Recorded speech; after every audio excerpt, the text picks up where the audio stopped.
Shalom dan selamat pagi. Sungguh bergembira dapat berjumpa dengan Anda semua. Saya ucapkan banyak terima kasih telah bergabung kembali dengan Sunday Service Online IFGF New York ya. Sebelum kita mulai seperti biasa, kita mau menyapa satu dengan yang lain karena sudah seminggu kita nggak berjumpa. Silakan saudara-saudari dinyalakan video Anda dan dinyalakan Anda bisa unmute, Anda punya speaker. Oh, sorry, bukan speaker ya, mic Anda, silakan menyapa satu dengan yang lain. Silakan, saya beri 1-2 menit. Good morning. Halo, good morning. Sunday all. Oh, pagi semua. Selamat pagi semua. Good morning. Itu ada Budi, ada Budi dari North Carolina, ada keluarga Caca dari Indo langsung. Oke, kalau semua sudah, kita ready ya. Mari kita persiapkan hati kita. Kita mau masuk dalam hadirat Tuhan melalui puji-pujian yang pagi hari ini kita akan diberkati, dilayani oleh saudara kita, saudara Budi dari North Carolina.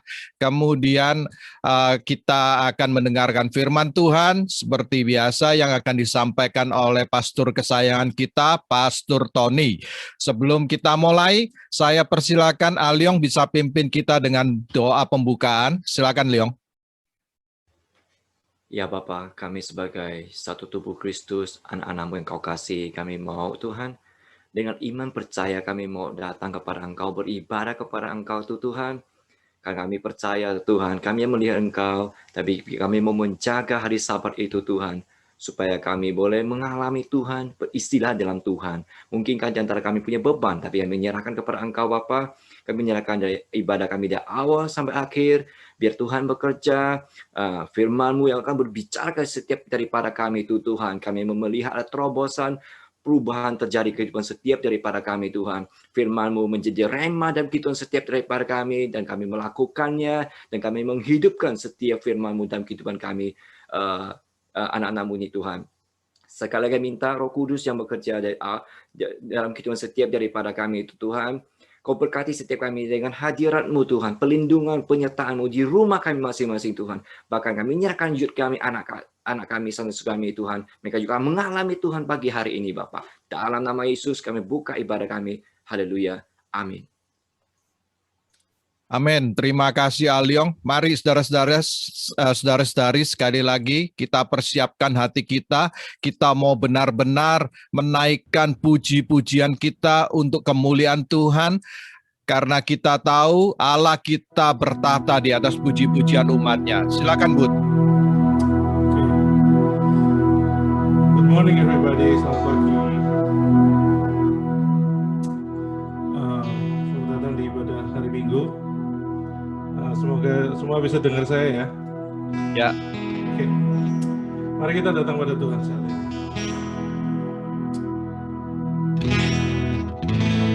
Mari kita siapkan hati kita.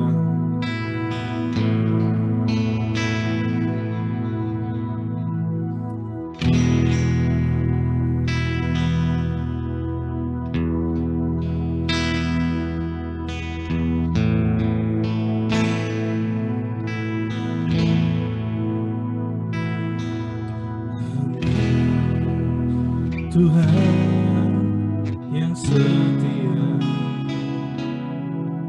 waktu-Mu selalu yang terbaik. Engkau Tuhan sandaranku, dan ku hanya kan berharap padamu.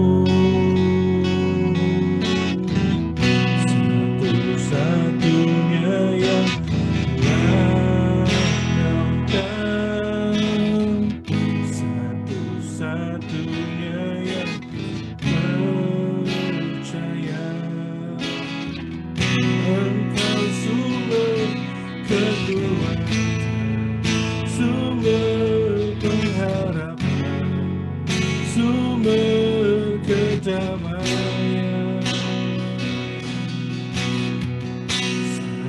Satu-satunya yang kuat,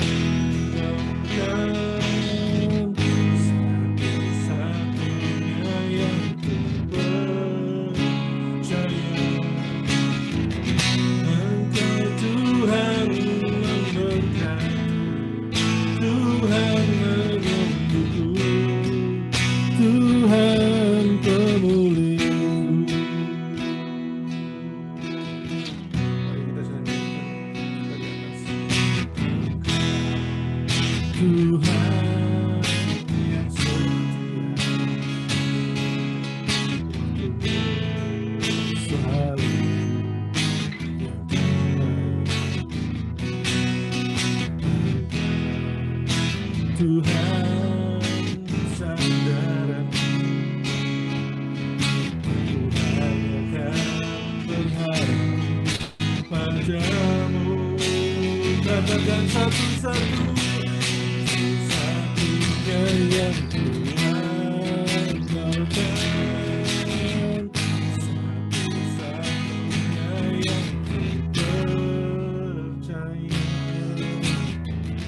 Engkau sumber kekuatan, sumber pengharapan, sumber kedamaian. Oh, satu-satunya yang kuandalkan, satu-satunya yang ku percaya. Engkau Tuhan memberkati, Tuhan penyembuhku, Tuhan pemulihku.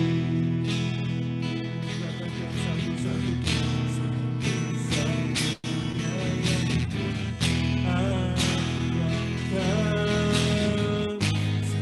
satu-satunya yang ku percaya.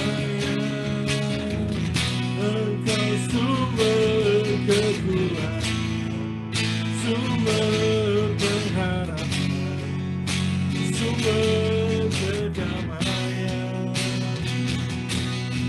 Oh, satu-satunya yang kuandalkan, satu-satunya yang ku percaya. Engkau Tuhan memberkati, Tuhan menyembuhku, Tuhan pemulihku. Mari katakan satu-satunya yang kuandalkan, satu-satunya yang ku percaya.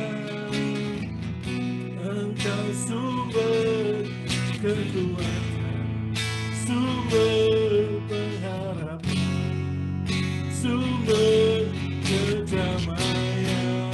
Yesus satu-satunya yang kuandalkan, satu-satunya yang ku percaya. Engkau Tuhan memberkati, Tuhan penyembuhku, Tuhan pemulihku. Oh, Engkau Tuhan memberkati, Tuhan menyembuhku, Tuhan pemulihku. Engkau Tuhan memberkati, Tuhan menyembuhku, Tuhan pemulihku.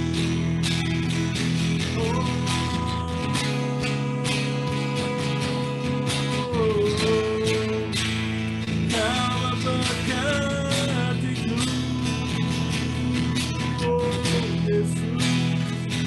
Kau penyembuhku, Kau penolongku, juru bantu keselamatan. datang, bersamamu ku takkan goyah, bersamamu ku akan kuat, bersamamu ku akan menang. Terhadap masalah kami, terhadap persoalan kami, Kau sembuhkan penyakitku, Kau kuatkan kelemahanku. Kau memberiku pengharapan. Haleluya, haleluya, Yesus,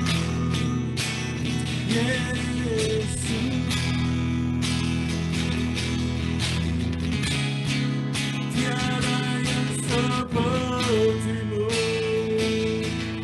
tiada yang sepertimu. Menolongku, keselamatan dalam hidupku, hanya Engkau Yesus, hanya Engkau Yesus, hanya Engkau Yesus,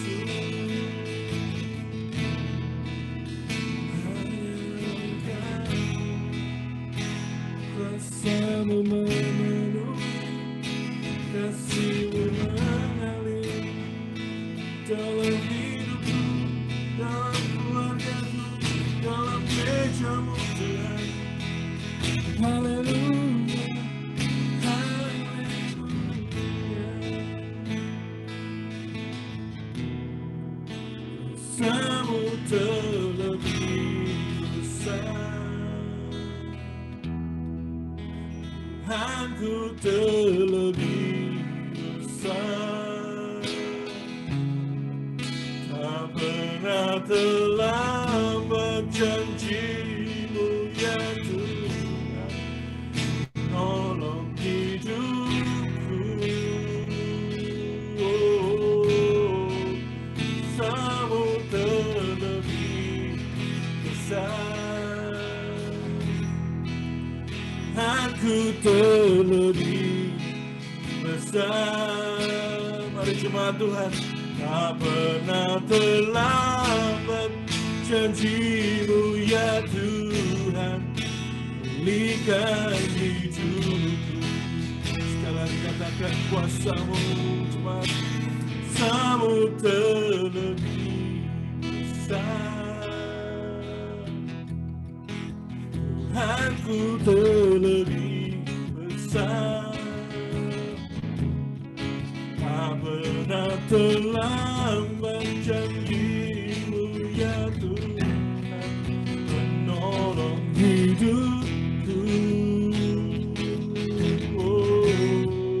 Kuasa-Mu terlebih besar,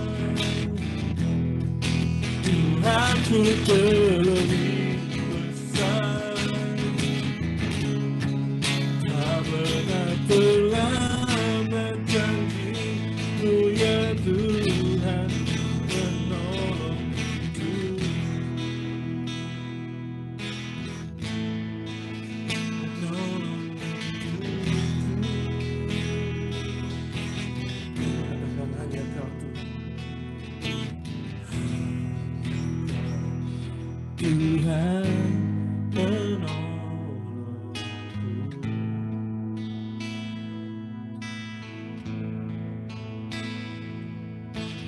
Yang selalu setia bersamaku.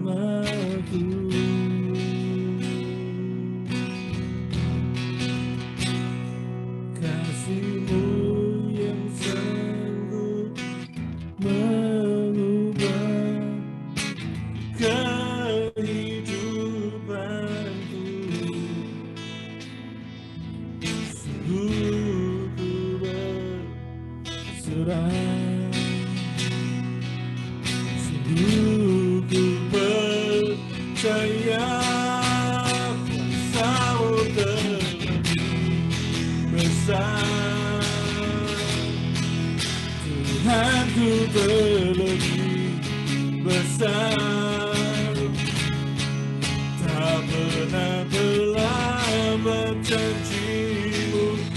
Tuhan, menolong hidupku.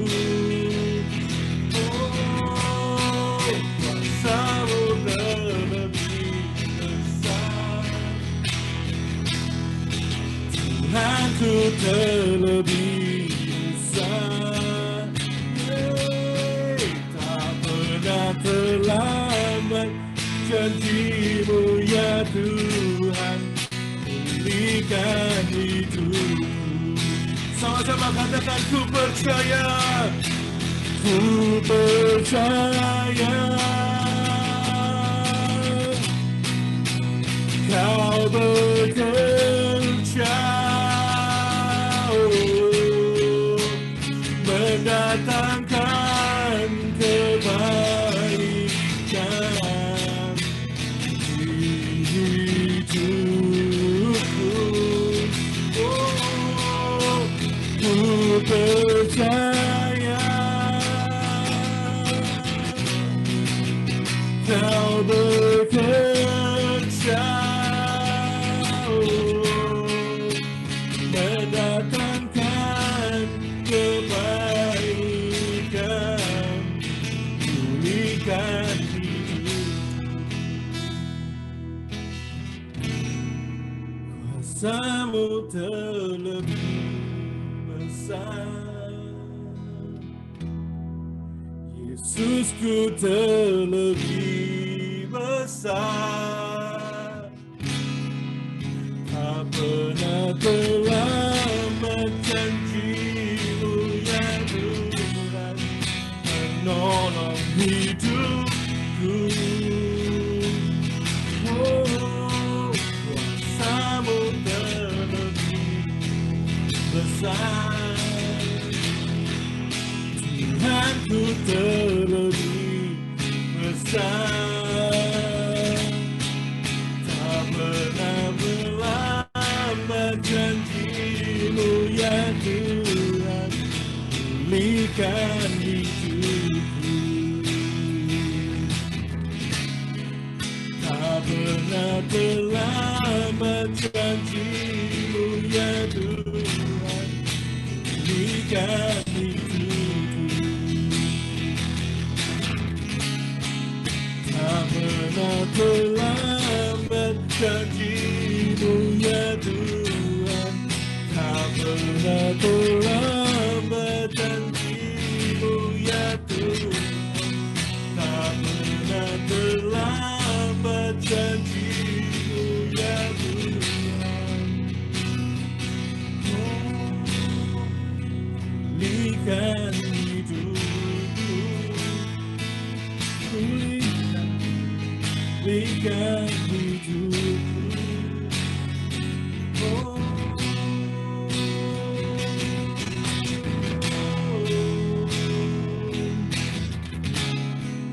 pulihkan hidupku.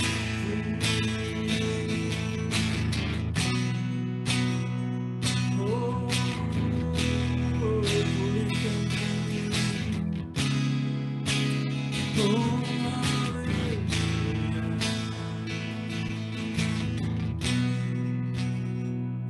percaya janji-Mu ya dan amin, kasih-Mu setia di dalam hidupku.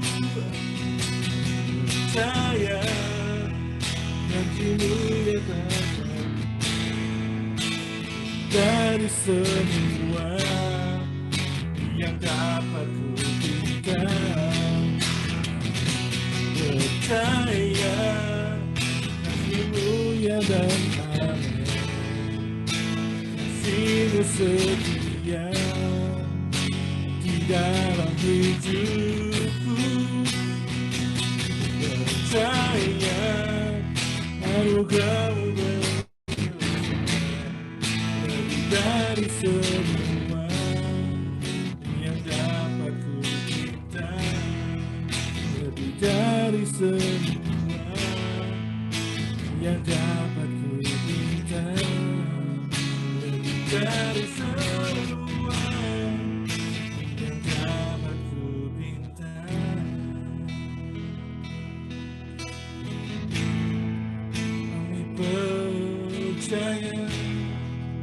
janji-Mu Tuhan dalam hidupku. Pertolongan-Mu takkan berlalu, pertolongan-Mu Tuhan tepat waktu. Kau pulihkanku, Kau sembuhkanku, Kau kuatkanku. Oh.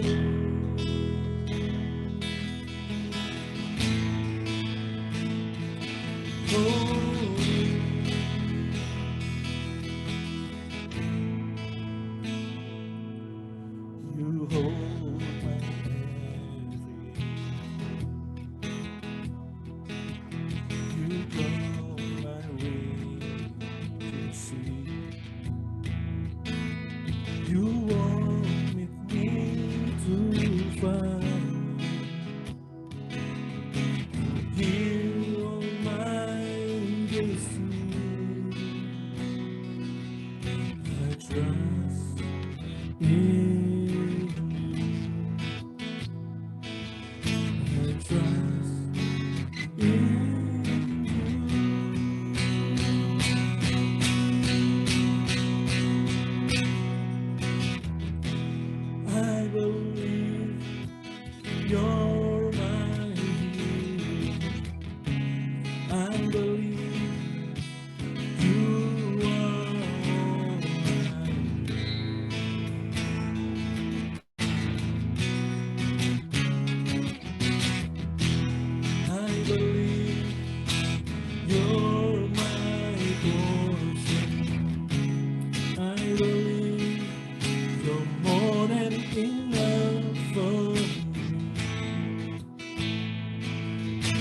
Jesus, you're all I need. Oh,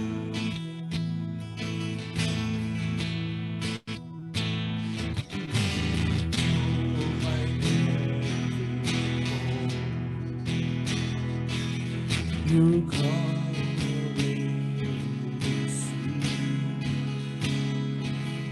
You walk with me through fire.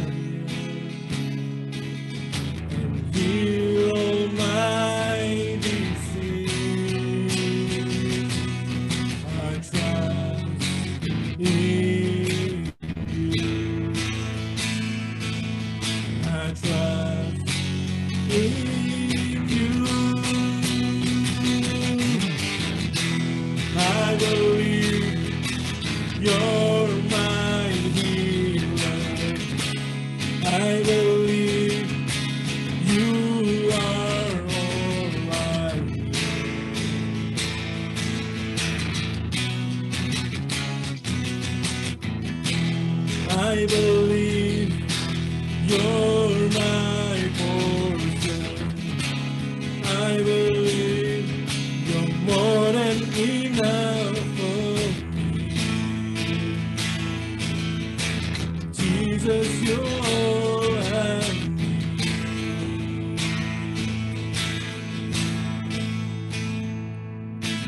Nothing is impossible.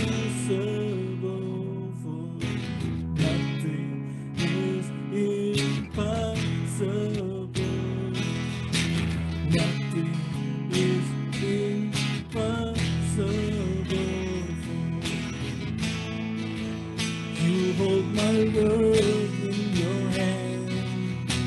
Nothing is impossible for you. Nothing is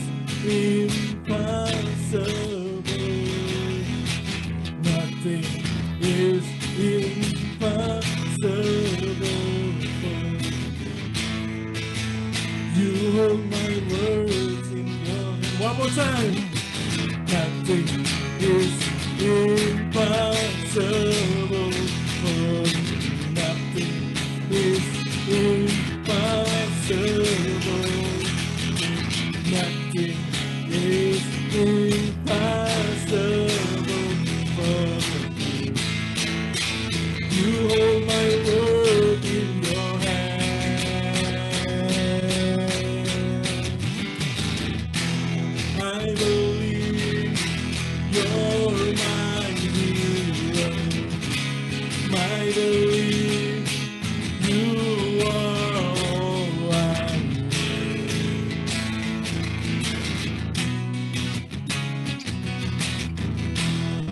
I believe you're my portion. I believe you're more than enough for me. Jesus, you all I need.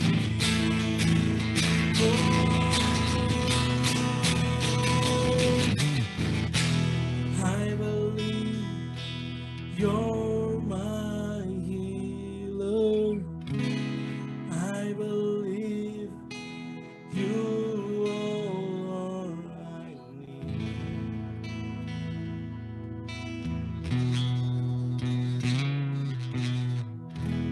I believe you're my portion. I believe you're more than enough for me. Jesus, you're all I need.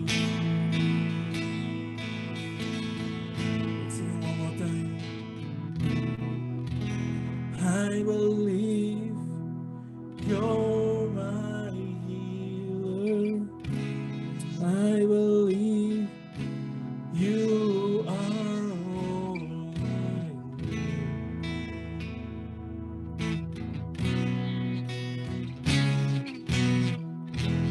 I believe you are portion. I believe you're more than enough for me. Jesus, you're all I need. Jesus, you're all I need. Jesus, you're all I need. Jesus, you're all I need. Oh, Jesus, you're all I need. We need you, Lord.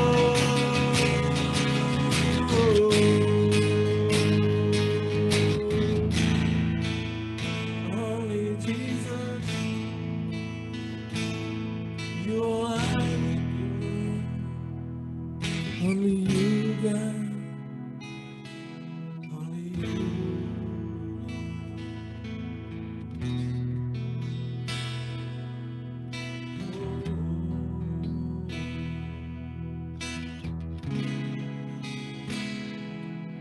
We need you.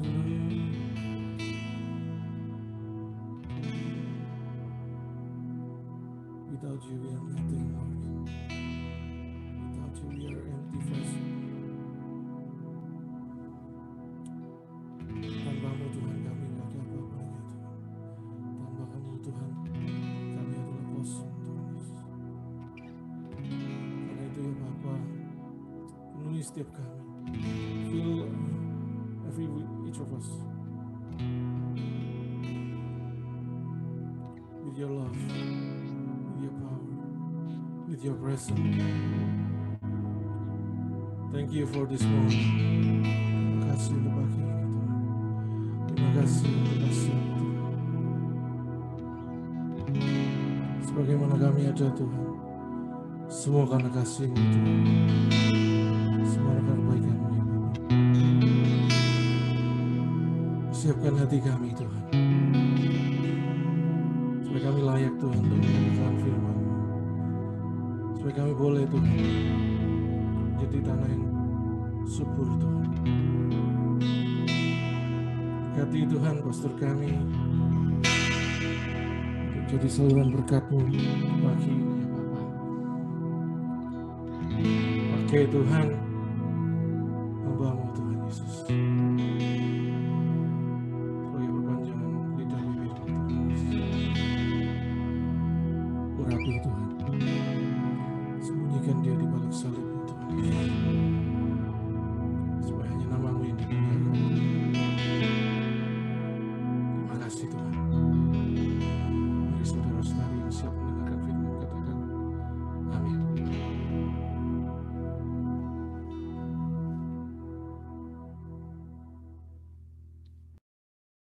Terima kasih Budi telah membawa kita masuk dalam hadirat Tuhan melalui puji-pujian dan worship kita ya. Mari kita lanjutkan masuk lebih dalam ke hadirat Tuhan. Pagi hari ini kita mau mendengarkan firman Tuhan yang akan disampaikan oleh pastor kesayangan kita, Pastor Tony. Saya persilakan Pastor Tony. Thank you, Brother Peter.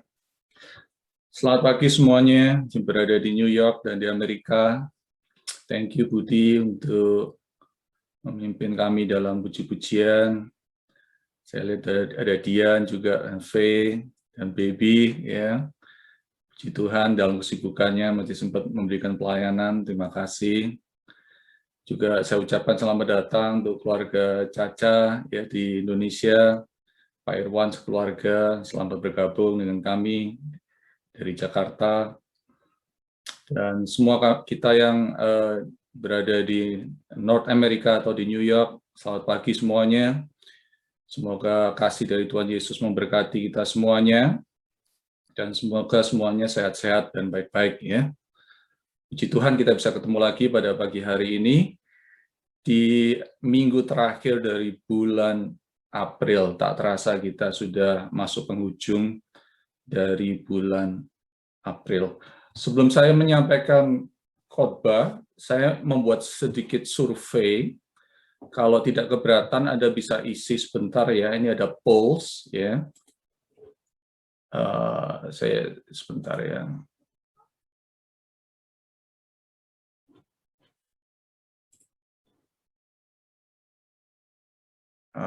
Tunggu sebentar.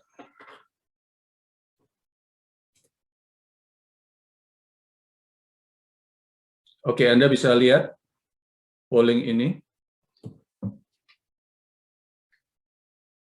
Oke, kalau Anda keberatan, Anda isi sebentar. Saya ingin mengetahui kira-kira apa dampak daripada masa-masa COVID ini dalam kehidupan kita, ya. Kira-kira apa pandangan kita selama ini dalam melewati masa COVID? Apakah ada dampak-dampak rohani atau jasmani atau jiwani yang kita alami? Dan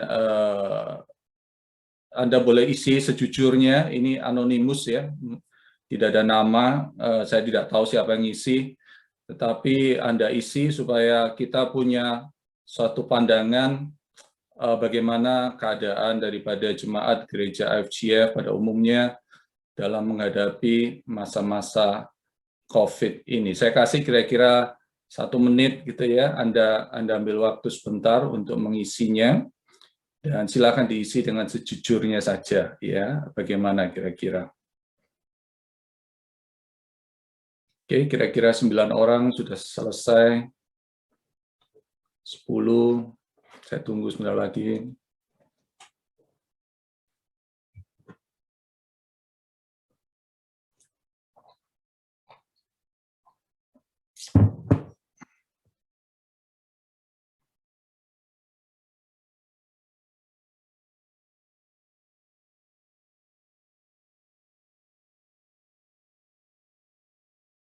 Oke, kira-kira hampir separuh sudah.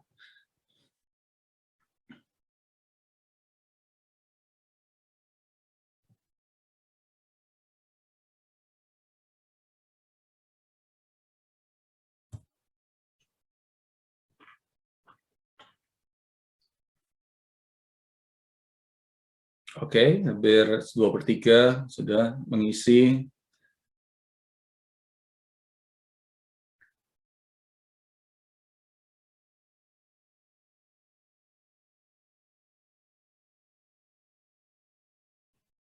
Oke, saya kasih setengah menit lagi kira-kira. 75% sudah mengisi. Ada yang masih perlu, jangan banyak dipikir, diisi aja gitu ya. Ini nggak ada nilainya kok. Jangan susah-susah, ini bukan tes. 77%.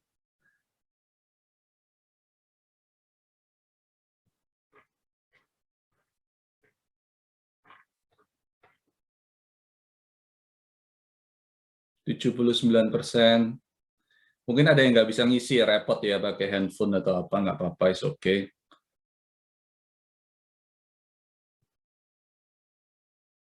Udah ya, kira-kira ya?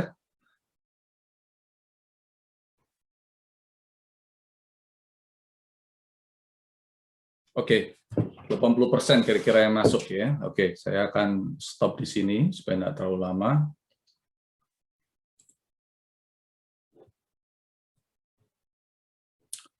Oke.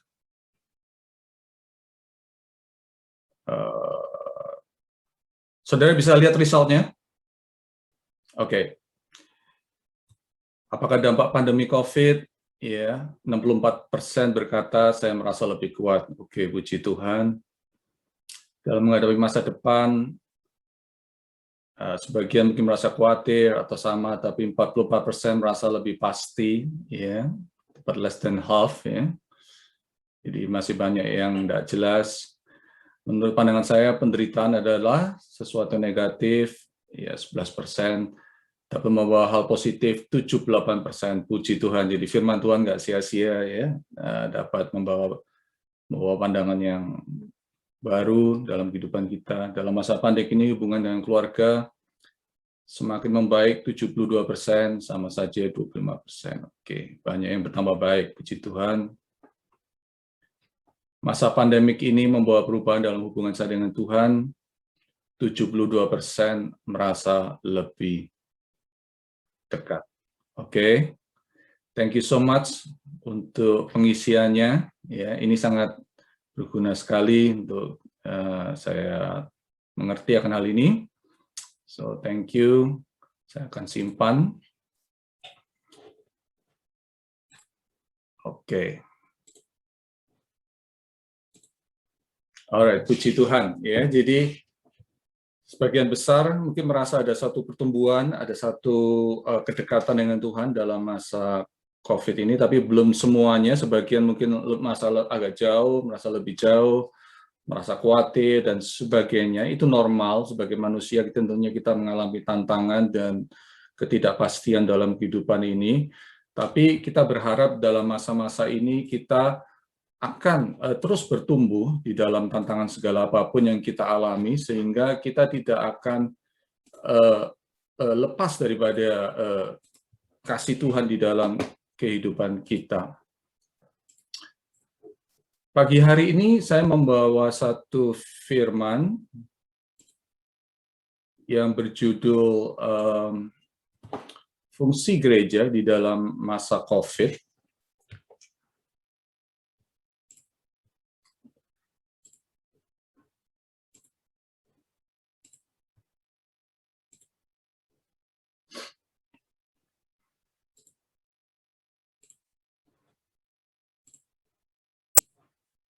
Ya, fungsi gereja dalam masa COVID-19, dan kita belajar mengenal kehendak Allah di dalam melewati masa-masa sulit. Ya, masa-masa ini adalah masa-masa yang sulit.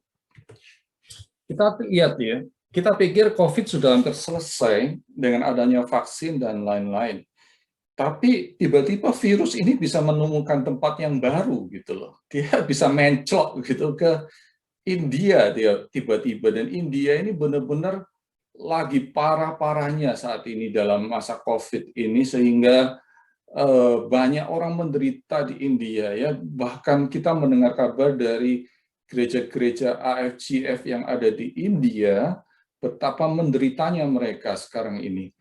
Saudara yang kita tinggal di New York, ingat ya, tahun lalu bulan Maret, April, kita mengalami the worst situation during COVID ya, gimana hospital itu nggak cukup, penuh sekali, sampai akhirnya mayat-mayat dari orang yang meninggal karena COVID itu harus ditaruh di luar, dan akhirnya mereka dikubur secepatnya seadanya saja, dan begitu mengerikan keadaannya, itu ngantri gitu ya untuk dikubur.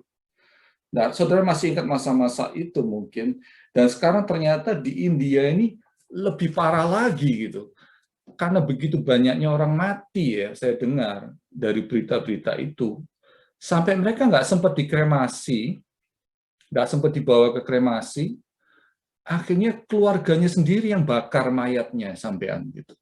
Keluarganya sendiri yang membakar jenazah gitu. Karena sudah tidak ada tempat dan tidak ada waktu untuk membakar, saking banyaknya mayat-mayat yang ada gitu. Bahkan saya dengar di tempat kremasi itu biasanya maksimum 20 orang sehari yang dibakar. Sekarang ini lebih dari 100 orang yang dibakar setiap hari, dan sampai chimney-nya itu sampai meleleh, sampai enggak kuat gitu karena saking panasnya gitu. Dan it's very very concerning sekarang di India ini, dan jumlah infeksi ini melebihi top-topnya yang ada lebih dari 350.000 gitu setiap harinya. So kita harus berdoa untuk India pada saat ini. Kenapa? Karena pertama, India ini salah satu negara yang penduduknya sangat besar, 1,4 atau 1,4 billion ya jiwa. Banyak sekali yang belum mengenal Yesus di India ini, dan kesempatan-kesempatan seperti ini benar-benar harus kita pakai untuk mendoakan, menolong orang-orang di India, bagaimana caranya mengabarkan Injil Kristus ya kepada orang-orang di India ini. Dan mereka bertanya-tanya gitu, apakah hal ini karena suatu hukuman dari Tuhan yang mereka sembah, atau bagaimana, apa yang terjadi, mereka tidak mengerti semuanya ini. Mereka sedang kebingungan. Disinilah kesempatan gereja harus berfungsi, gereja harus bergerak, karena masa-masa ini adalah masa-masa kritis di mana orang banyak kehilangan pengharapan dan tujuan hidupnya ya, karena masalah yang terjadi begitu besar di India. Dan kita tahu bukan cuma di India, tapi di seluruh dunia banyak masalah masian ya. Di Amerika dengan hate crime, dengan Asian hate crime. Di Indonesia juga saya baru dengar dengan kapal selam yang terhilang ya. Jadi banyak sekali berita-berita yang menyedihkan terjadi gitu ya. Banyak masalah-masalah yang masih terjadi di dalam dunia itu, karena itu dalam masa-masa COVID ini kita bertanya bagaimana gereja bisa berfungsi, bagaimana gereja bisa kembali beraktivitas dan berkarya sehingga terang Kristus itu bisa bercahaya di dalam setiap kehidupan manusia. Nah, saya akan bagi khotbah ini di dalam 2 sesi ya, karena tidak bisa diselesaikan dalam 1 sesi. Jadi mungkin saya akan lanjutkan minggu depan. Tapi yang hari ini saya akan berbicara itu mengenai identitas ya, identitas. Peran yang pertama di dalam gereja yang paling penting, yang paling esensi adalah gereja harus mempunyai identitas yang kuat. Identitas yang kuat. Kita sudah berkali-kali dengar ayat ini, 1 Petrus 2 ayat 9, yang berkata demikian, tetapi kamulah bangsa yang terpilih, imamat yang rajani, bangsa yang kudus, umat kepunyaan Allah sendiri, supaya kamu memberitakan perbuatan-perbuatan yang besar dari Dia, yang telah memanggil kamu keluar dari kegelapan kepada terangnya yang ajaib. Saya percaya saudara mungkin hafal ayat ini, saudara tahu ayat ini, saudara berkali-kali, dan ini menjadi tema kita bulan Maret dan bulan April di IFGF Global, about royal priesthood, a special identity yang Tuhan telah berikan dalam kehidupan setiap daripada anak-anaknya. Namun yang menjadi pertanyaan, kita mengerti nggak identitas ini? Sudahkah kita hidup di dalam identitas ini? Sudahkah kita mempercayai identitas ini? Sudahkah kita mengalami identitas ini? Karena kalau kita tidak mengalaminya, maka firman ini hanya menjadi teori saja, sehingga kita tidak mengerti sebetulnya apa yang terjadi di dalam kehidupan kita sebagai orang percaya. Saudara tahu berapa minggu yang lalu ada satu peristiwa besar di Inggris, yaitu kematian dari Pangeran Philip. Saudara, nggak tahu saudara tahu atau tidak Pangeran Philip. Pangeran Philip ini ada suami dari Queen Elizabeth. Ya, Queen Elizabeth ini adalah queen yang paling lama di dunia, lebih dari 60 tahun. Dia menjadi Ratu Inggris, luar biasa, dan sekarang masih hidup. Nah, kalau saudara lihat suaminya ini, Prince Philip, itu umurnya itu hampir 100 tahun. Wow, ini suatu berkat dari Tuhan ya, bisa umur panjang. Dan kalau dia meninggalnya bulan Juni nanti, dia tepat 100 tahun. Jadi dia waktu meninggal diukur masih 99 tahun, ya. Tapi suatu umur yang cukup panjang. Tapi terlebih dari itu, lebih dari 6 dekade dia menjadi pangeran. Ya. Kapan dia menjadi pangeran? Yaitu pada waktu dia menikah dengan Queen Elizabeth ini. Pada kalau nggak salah usia 26 tahun dia menikah dengan Queen Elizabeth. Dan sejak itu dia secara formal menjadi Pangeran Inggris, the British Prince. Karena apa? Karena dia menikah dengan waktu itu Elizabeth masih menjadi anak daripada King George ya. Tapi setelah King George meninggal, Queen Elizabeth menjadi ratu dalam usia yang masih muda, maka otomatis Prince Philip ini menjadi pendamping daripada Queen Elizabeth selama dia hidup. Lebih dari 60 tahun dia menjalani kehidupan sebagai royal family ini. Dan saya mengikutinya karena saya nonton filmnya, saya sudah pernah cerita pada waktu itu. Dan bagaimana dia dari sebuah keluarga yang miskin, dari mamanya yang mamanya hampir gila ya. Meskipun dia juga dari keluarga kerajaan dari bangsa lain, dari Yunani dan Denmark gitu ya, Danish. Tapi dia waktu menikah dengan Queen Elizabeth, maka statusnya berubah menjadi British Prince. Dan saudara harus mengerti apa bedanya ini. British, khususnya 100 tahun yang lalu, is the biggest empire on the earth. Ya, British ini punya namanya Commonwealth Nations. Ya. Dulu ya, pada waktu British ini masih jaya, banyak negara itu di bawah kuasa daripada British. Ya, saudara kalau mau belajar sejarah, beberapa yang besar diantaranya mana? Negara apa saja kalau saudara belum tahu? Yang pertama Kanada. Kanada itu di bawah British, saudara. Itu masuk di dalam Commonwealth. Saya waktu ke Kanada di Quebec, itu di dalam satu gerejanya ada satu kursi ya khusus gitu ya. Dikatakan ini kursi khusus untuk Queen Elizabeth, dia bilang. Kalau Queen Elizabeth datang, ini kursi hanya untuk dia bilang. Jadi Kanada masih mengakui Queen Elizabeth sebagai monark, sebagai ratu dari kerajaan mereka. Yang kedua yang besar adalah Australia. Australia ini adalah bagian daripada British dulunya, dan meskipun sudah lepas, tetapi masih mengakui British sebagai monark, sebagai ratu, sebagai rajanya gitu. Dan ada 50 negara lain yang masih mengakui, termasuk South Africa, termasuk India, termasuk Burma, termasuk Pakistan, Singapura, banyak negara-negara di dunia, 50 yang masih mengakui British ya pada saat ini sebagai monark.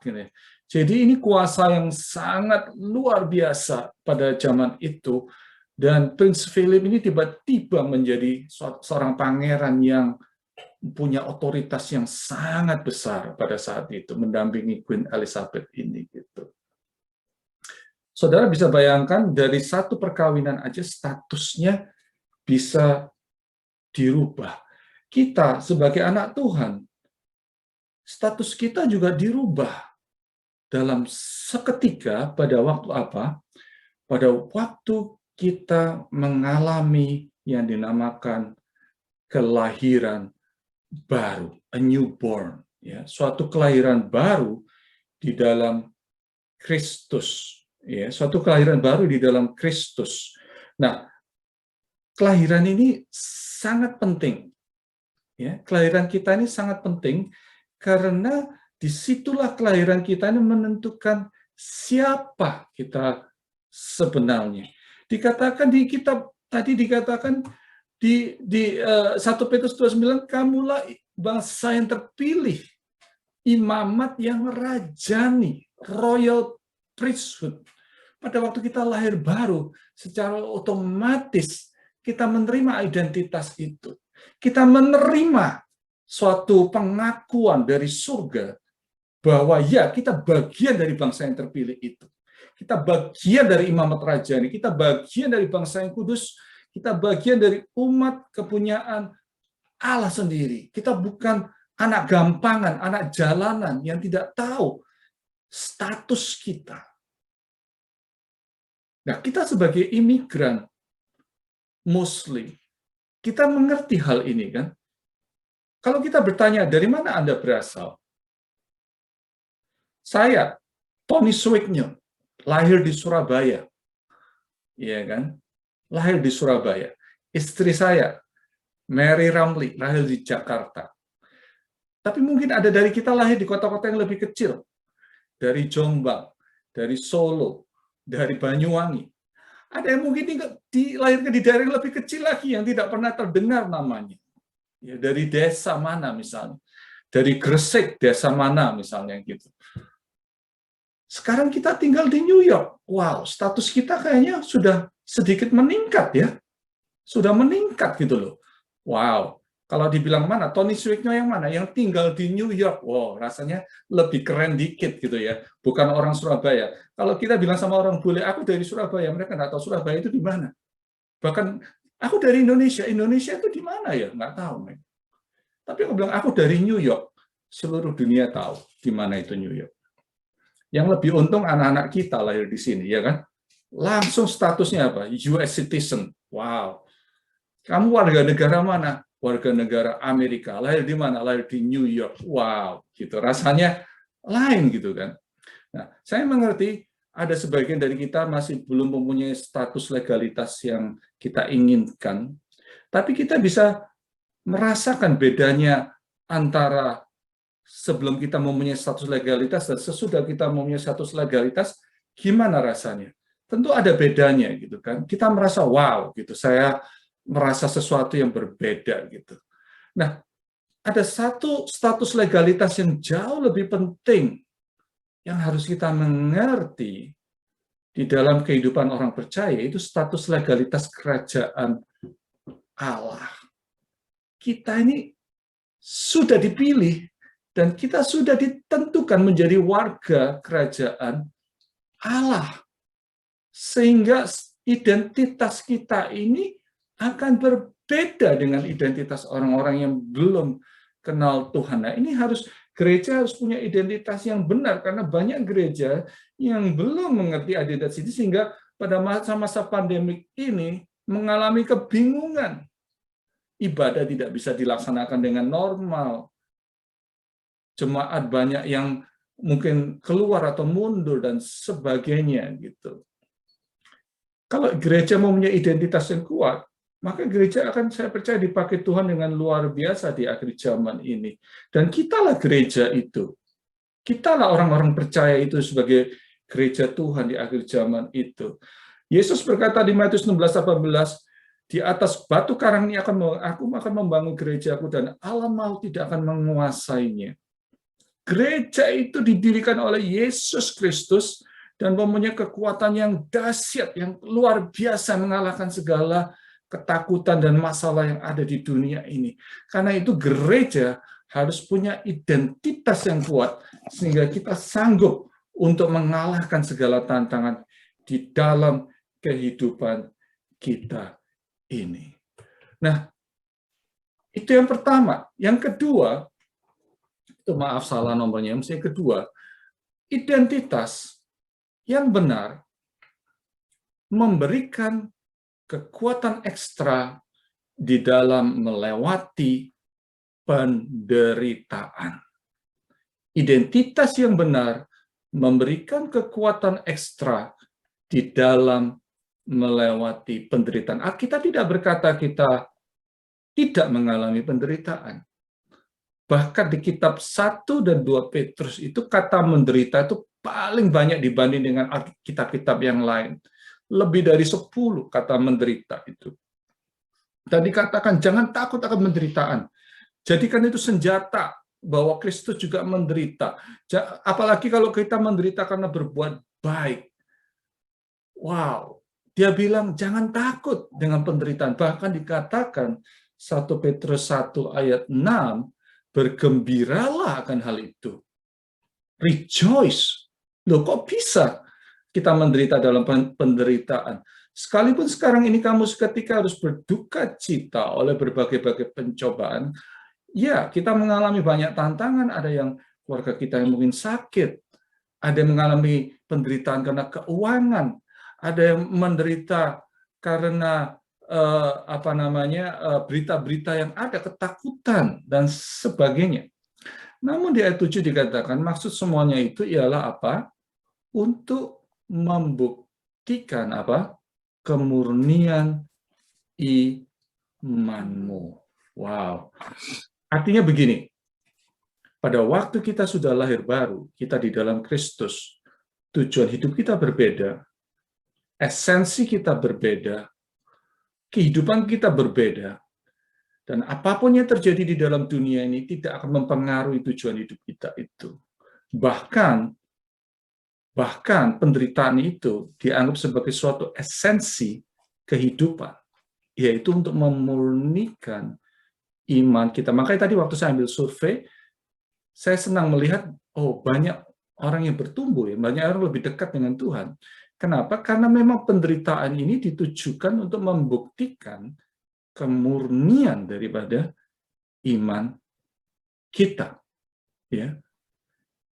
Kita harus belajar untuk mempercayai janji-janji firman itu di dalam melewati semua penderitaan yang ada. Khususnya kalau kita lihat di India pada saat ini, wow, ini benar-benar suatu penderitaan, suatu tantangan yang luar biasa. Tapi kita doakan India, kita doakan supaya terjadi revival di India. Dalam beberapa bulan ini, di acara midweek service kita, banyak yang memberikan kesaksian demi kesaksian. Dan saya pribadi diberkati dengan kesaksian itu. Dan kita lihat dari kesaksian-kesaksian yang ada, betapa kita lihat, wow, orang-orang ini bukan cuma kita, orang-orang lain juga mengalami penderitaan yang luar biasa, yang bahkan lebih besar daripada penderitaan kita. Di situ kita diingatkan, wow, kita tidak sendirian. Saudara-saudara seiman kita juga mengalami tantangan-tantangan yang besar.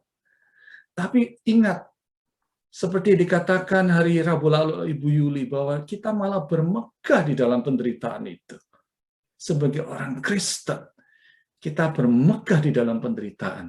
Sehingga apa? Kita akan dimurnikan imannya.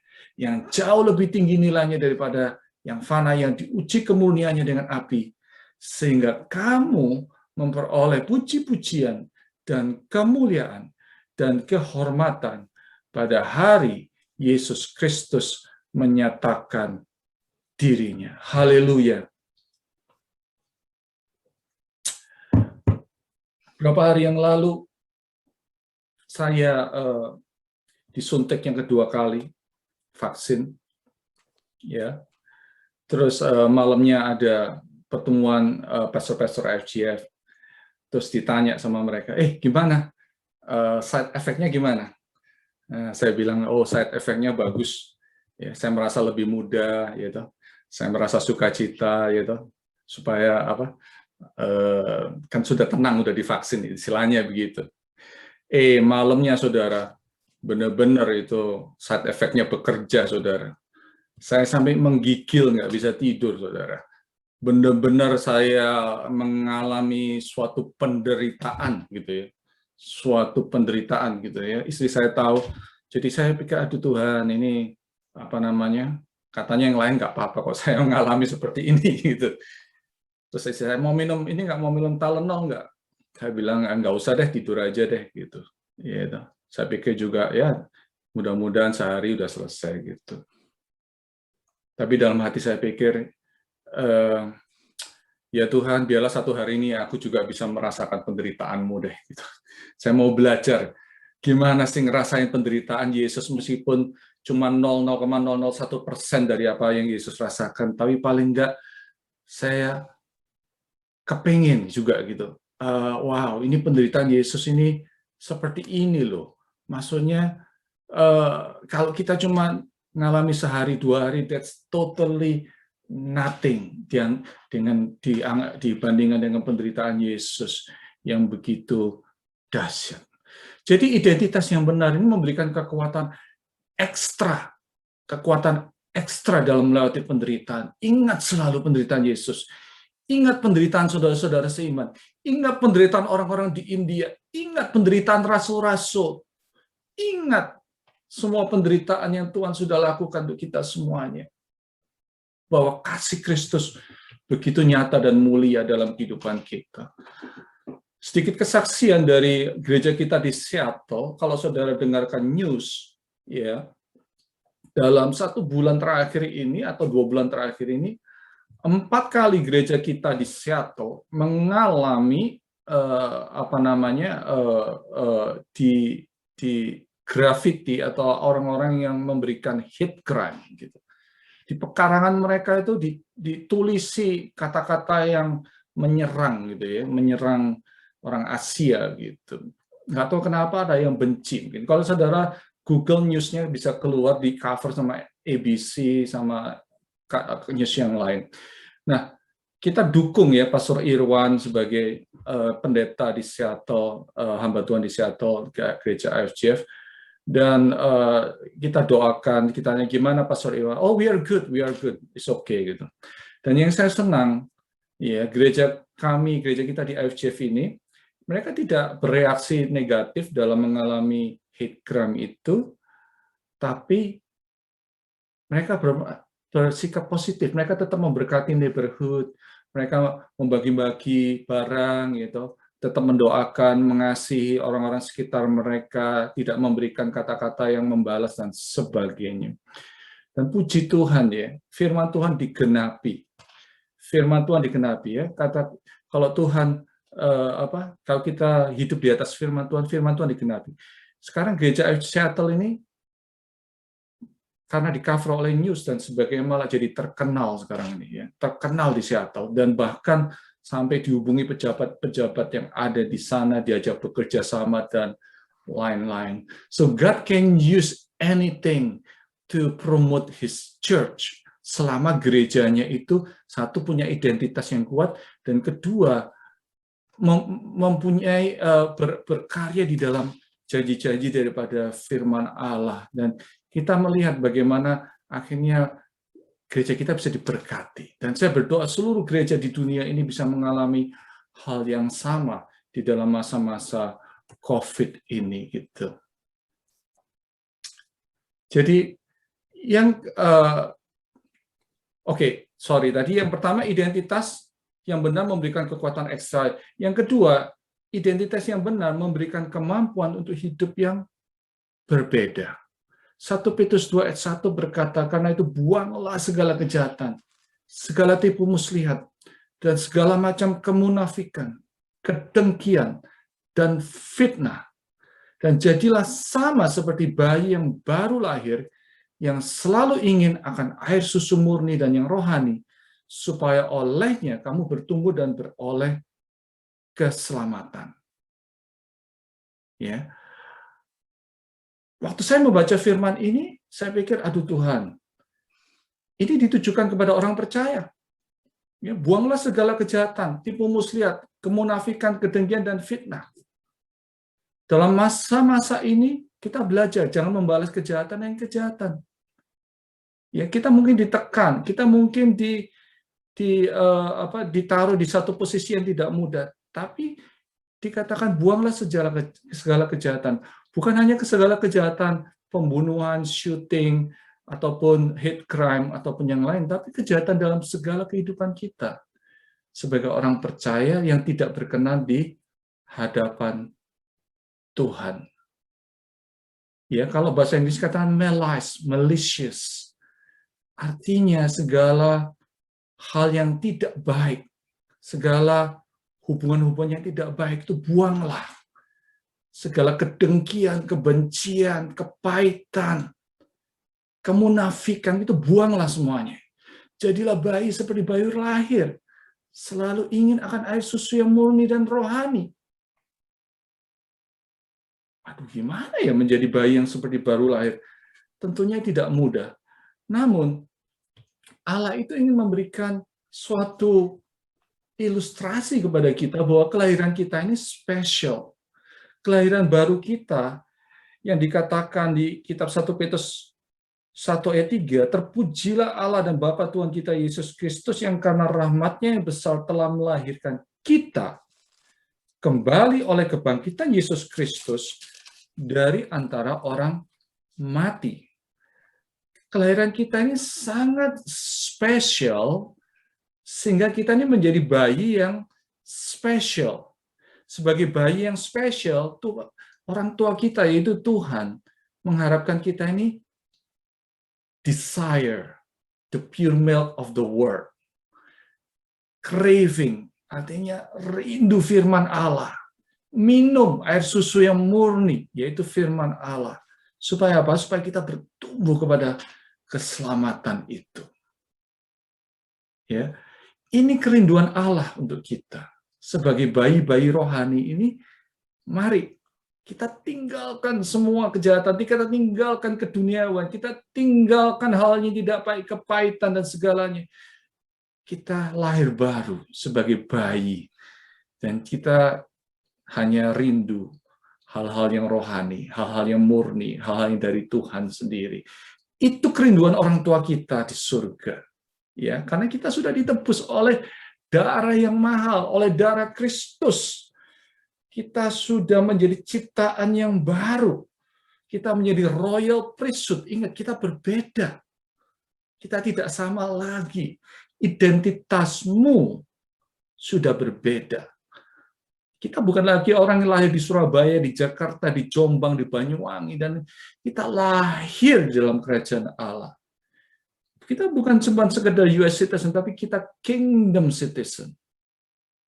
Kingdom citizen. Karena itu, kita belajar menerima identitas ini sebagai satu realitas di dalam kehidupan kita. Dan yang terakhir, identitas yang benar memberikan pengharapan dan tujuan yang jelas. 1 Petrus 2 ayat 9 ini dibagi dua statement atau dua bagian. Yang pertama, kamulah bangsa terpilih, imamat rajani, bangsa yang kudus, umat kepunyaan Allah sendiri. Itu identitas kita. Tuhan sudah berikan identitas itu. Namun Tuhan tidak berhenti di situ. Tuhan berkata supaya apa? Supaya kamu memberitakan perbuatan-perbuatan yang besar dari Dia yang telah memanggil kamu keluar dari kegelapan kepada terangnya yang ajaib. Itu tugas kita, itu tanggung jawab kita. Kita tidak bisa santai, oh aku sudah menjadi bangsa yang terpilih, terus aku diam-diam saja.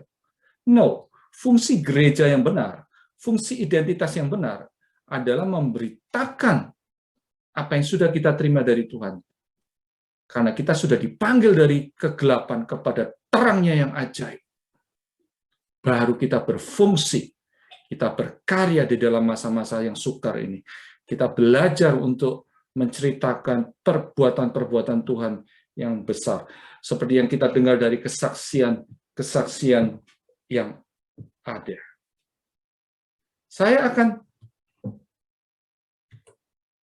tutup firman pada pagi hari ini dengan pertanyaan ini. Sudahkah Anda menemukan identitas Anda?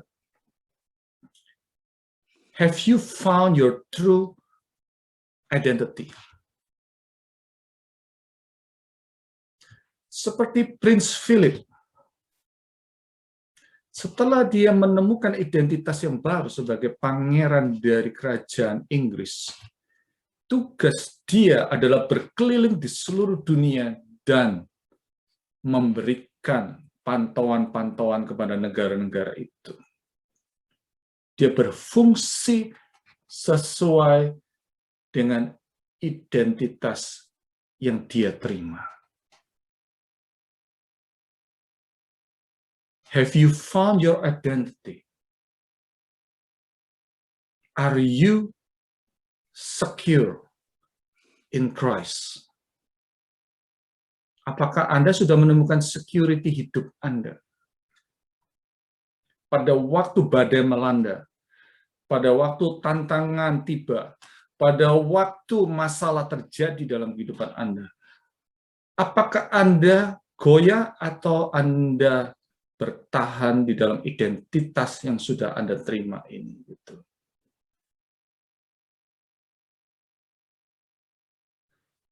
Pada waktu Anda menghadapi hal-hal yang tidak menentu dalam kehidupan, mungkin 6 bulan lagi, setahun lagi, kita tidak tahu apa yang harus kita lakukan. Are you secure that you are the child of the Most High? Anda adalah anak dari Allah yang Maha Tinggi. Anda tidak akan dibiarkan. Anda akan dipelihara, Anda akan ditolong, Anda akan dipimpin oleh Tuhan sendiri. Selama Anda percaya kepada Dia. Kita mempersiapkan diri di dalam masa-masa ini. Nanti di bagian yang kedua, saya akan bawakan mengenai apa yang kira-kira Tuhan inginkan di dalam masa-masa ini, supaya kita mempersiapkan sebaik-baiknya di dalam masa ini. Kita tidak tenggelam di dalam badai yang kita hadapi, tidak tenggelam dalam penderitaan yang kita alami, kita tidak takut dengan berita-berita yang kita dengar, tapi kita belajar untuk menemukan identitas yang sejati kita, yaitu di dalam Kristus Yesus, di dalam firman Allah. Engkau, saya, Anda, dan saya dilahirkan oleh benih firman yang tidak fana, tapi yang kekal, yang mulia, dan yang kudus. Karena itu, Anda dan saya adalah imamat yang rajani, bangsa yang terpilih, yang tidak akan digoyahkan oleh apapun selama kita belajar berdiam di dalam Kristus. Mari kita berdoa. Haleluya, haleluya, haleluya. Terima kasih. Terima kasih Tuhan. Terima kasih Yesus. Haleluya. Pagi hari ini atau malam hari di Indonesia, Tuhan, kami berdoa. Kiranya firman ini menerangi hati dan pikiran kami, Tuhan. Kiranya Bapa, pewahyuan ini, Tuhan, akan memberkati kehidupan kami, sehingga kami tidak perlu lagi diombang-ambingkan oleh kejadian-kejadian di dunia ini, Bapa. Tetapi identitas kami ada di dalam Engkau saja. Identitas kami adalah identitas yang tidak dapat diambil oleh dunia ini.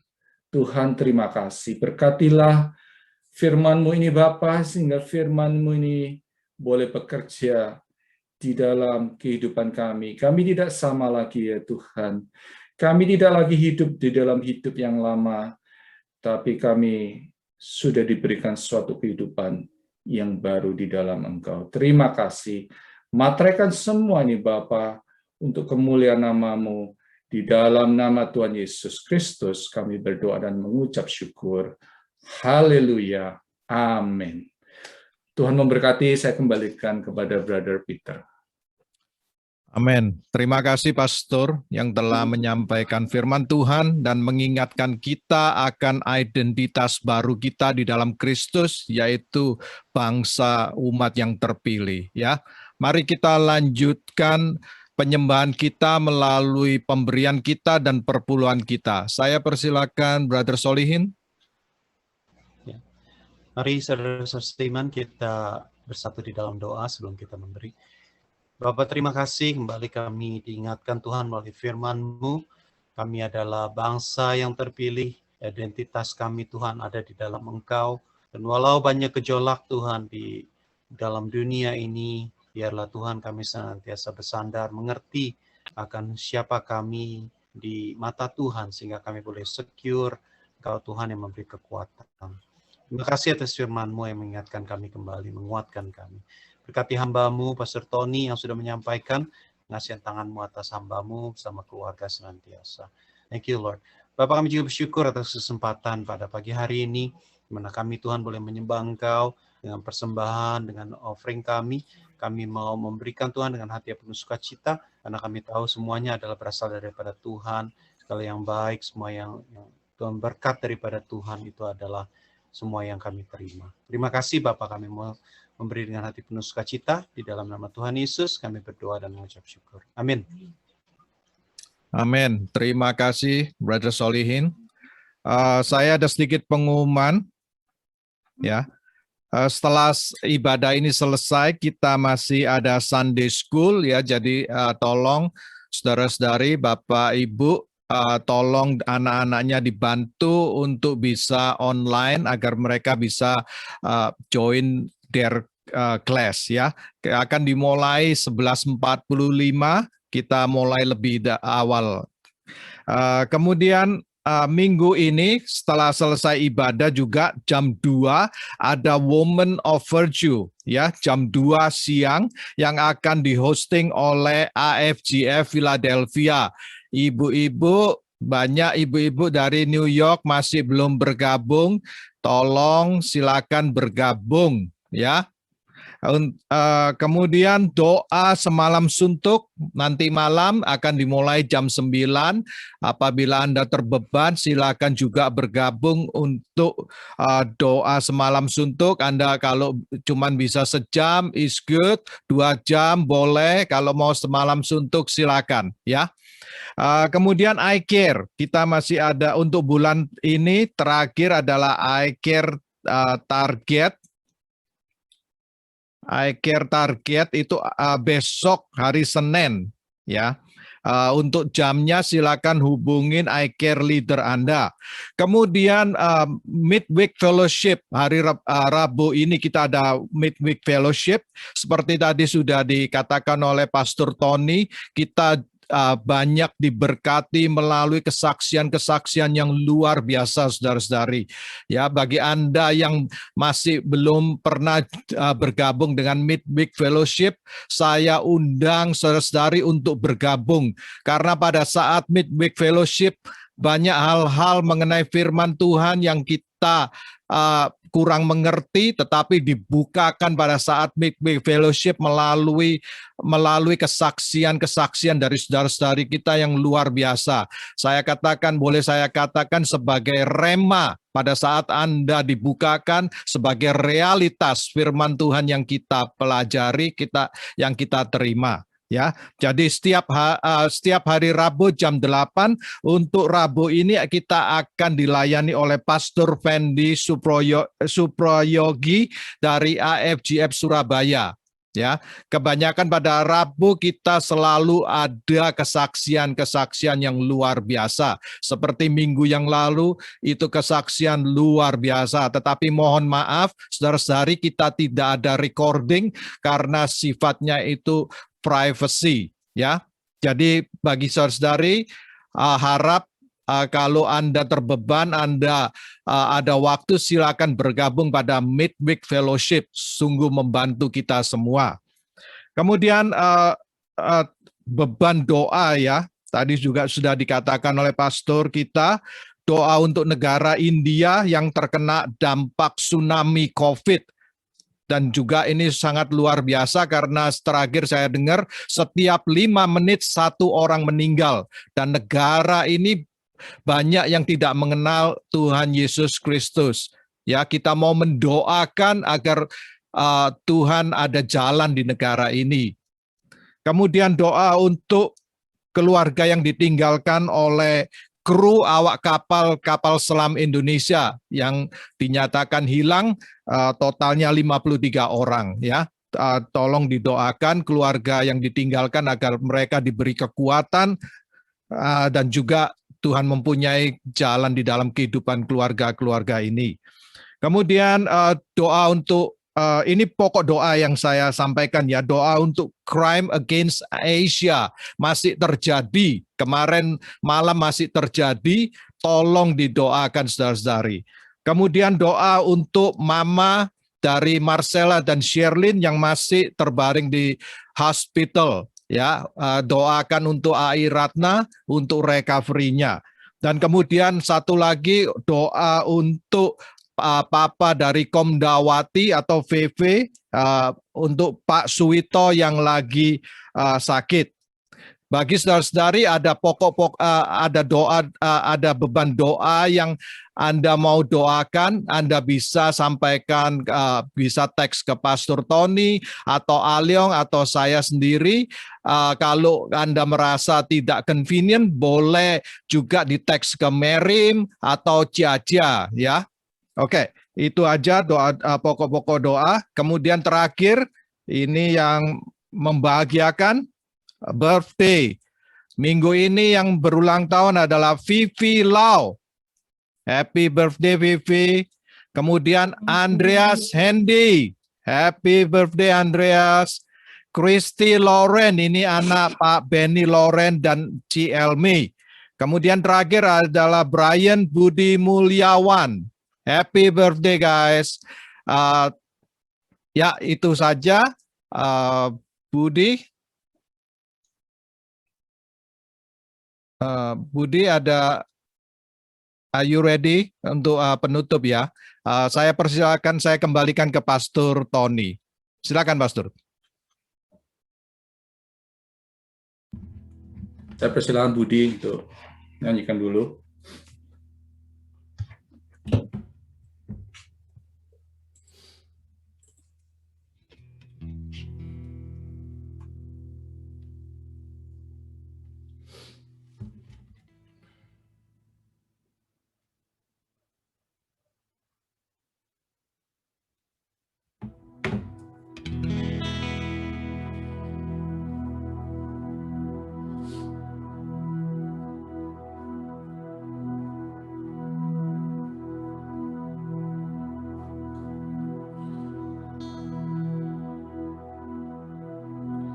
Engkau Tuhan yang setia, waktumu selalu yang terbaik. Engkau Tuhan sandaranku, dan ku hanya akan berharap padamu. Satu-satunya yang ku andalkan, satu-satunya yang ku percaya.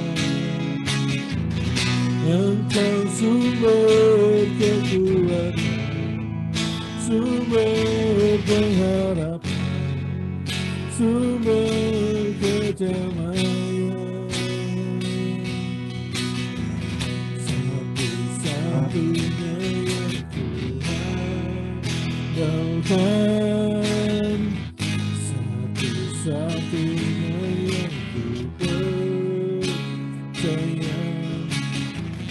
Engkau Tuhan memberkati, Tuhan menyembuhku, Tuhan pemulihku. Engkau Tuhan memberkati, Tuhan menyembuhku, Tuhan pemulihku.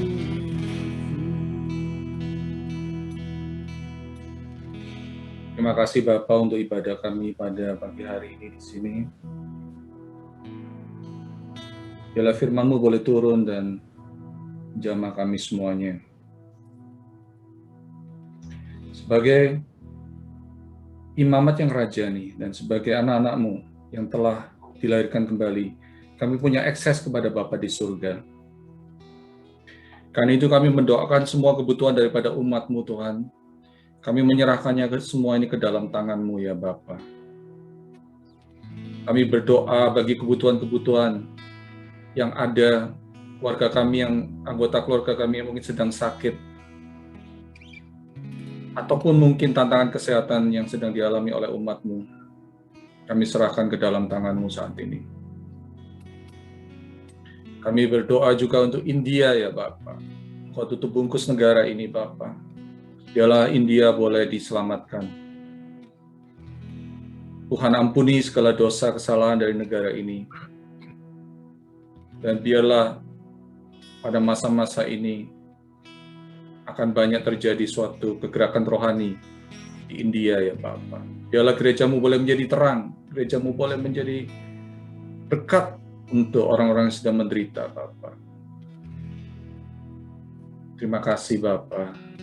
Kami menyerahkan segala kehidupan kami ke dalam tangan Tuhan, Tuhan yang memelihara, dan Tuhan yang mengasihi kehidupan kami. Jemaat terkasih, pagi hari ini terimalah berkat-berkat daripada Tuhan Yesus.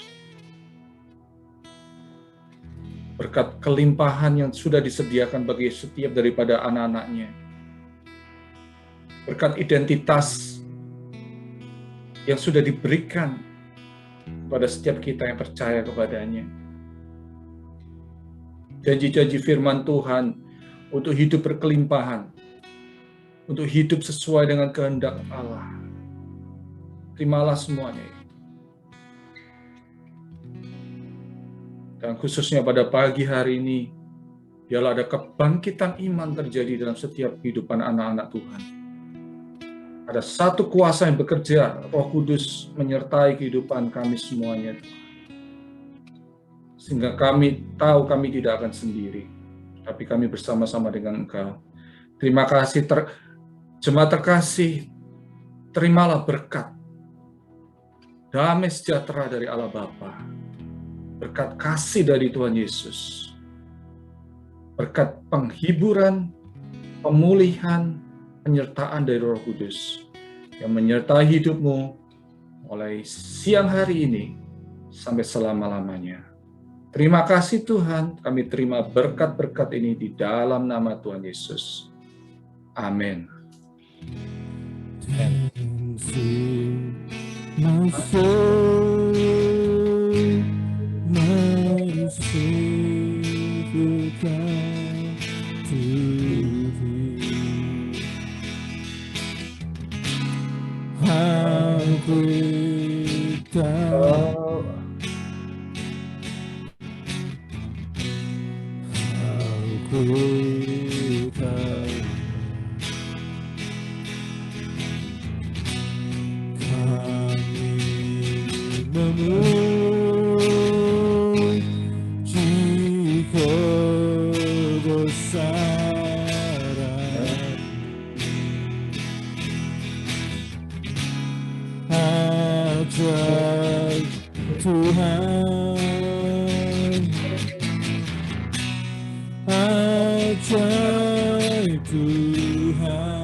Amin. Tuhan memberkati, selamat siang, happy Sunday, happy birthday bagi yang berulang tahun. Tuhan memberkati. Happy birthday.